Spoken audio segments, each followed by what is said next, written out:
Marwari media आप देख रहे हैं। बड़ी अपडेट ये है, एक बार फिर धरती हिली है और बड़ा नुकसान हुआ है, कई लोगों की जानें गई है। एक बार फिर एक शक्तिशाली भूकंप आया है। ये भूकंप कहां आया है उसको लेकर भी बड़ी अपडेट आपको दूंगा, लेकिन उससे पहले आपको बता दूं 25 अक्टूबर को सूर्य ग्रहण लगा था और 8 नवंबर को चंद्र ग्रहण लगा था। और इस दौरान कई ज्योतिषाचार्य और बड़े बड़े पंडितों ने कहा था कि 15 दिनों के भीतर अगर 2 बड़े ग्रहण होते हैं तो यह शुभ संकेत नहीं होते। ठीक ऐसा ही ग्रहण महाभारत काल में भी पड़ा था। ग्रहण के दौरान ज्योतिषियों ने कई बार चेतावनी दी थी कि अगर 15 दिन के भीतर 2 ग्रहण होते हैं तो तूफान, भूकंप जैसी प्राकृतिक आपदाएं बड़ी संख्या में जनहानि के योग बनते हैं। और इसे इनकार भी नहीं किया जा सकता, क्योंकि आपने देखा होगा पिछले महीने खासकर ग्रहण के बाद कई बड़े हादसे घटित हुए हैं, जैसे बांग्लादेश में तूफान, साउथ कोरिया में हेलोवीन हादसा, सोमालिया में आतंकी हमला, फिलीपींस में पेग तूफान, गुजरात के मोरबी में पुल का टूटना। और अब बड़ी अपडेट यह है, इंडोनेशिया में सोमवार यानी कि आज आए भूकंप में 46 लोगों की मौत हो गई है, 700 से ज्यादा लोग घायल हो गए हैं। इंडोनेशिया की राजधानी जाकार्ता समेत आसपास के इलाकों में लोग दहशत में हैं। इमारतों को खाली करवा दिया गया है। न्यूज एजेंसी के मुताबिक भूकंप की तीव्रता 5.6 थी और इसका सेंटर जावा के सियाचुर में था। और देखिए बड़ी अपडेट ये है, लगातार भूकंप के झटके आ रहे हैं, खासकर सूर्य ग्रहण और चंद्र ग्रहण के बाद।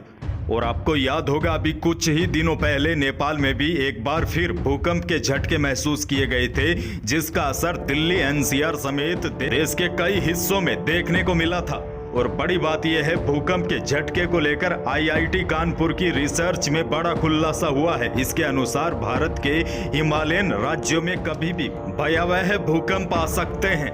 आईआईटी कानपुर के विशेषज्ञों का कहना है कि उत्तराखंड और आसपास भूकंप के इतिहास पर जो अध्ययन किया गया है उससे पता चलता है कि कानपुर, लखनऊ से लेकर पटना समेत पूरा क्षेत्र संवेदनशील है। यहाँ सैकड़ों साल पहले भी अधिक तीव्रता वाले भूकंप आए हैं, इस कारण इनके फिर आने की संभावनाएं प्रबल है। हालांकि वैज्ञानिकों ने कहा है कि बस यह तय नहीं किया जा सकता कि भूकंप सैकड़ों साल बाद आएगा या कुछ वर्षों में ही यहाँ पर भूकंप आएंगे। वैज्ञानिकों ने यह भी दावा किया है कि नेपाल या फिर उत्तराखंड में अगर भूकंप आता है तो उसका असर दिल्ली, लखनऊ और कानपुर तक पहुंच सकता है। वहीं मीडिया रिपोर्ट्स की माने तो बीते कई दिनों से लगातार भूकंप के झटके अलग अलग जगहों पर महसूस किए जा रहे हैं और कई वैज्ञानिकों समेत आईआईटी के विशेषज्ञ मान रहे हैं यह कहीं न कहीं बड़े खतरे की घंटी हो सकती है।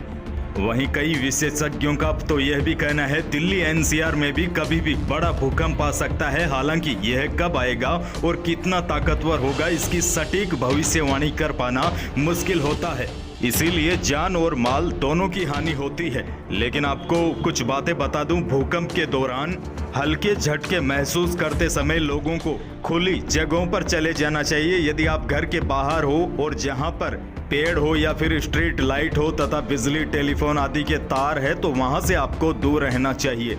और अगर आप घर के अंदर है तो आप अपना सर लकड़ी की कुर्सी, सोफा या पलंग के नीचे छिपाए ताकि ऊपर से मलबा नहीं गिरे, ताकि कम से कम नुकसान हो।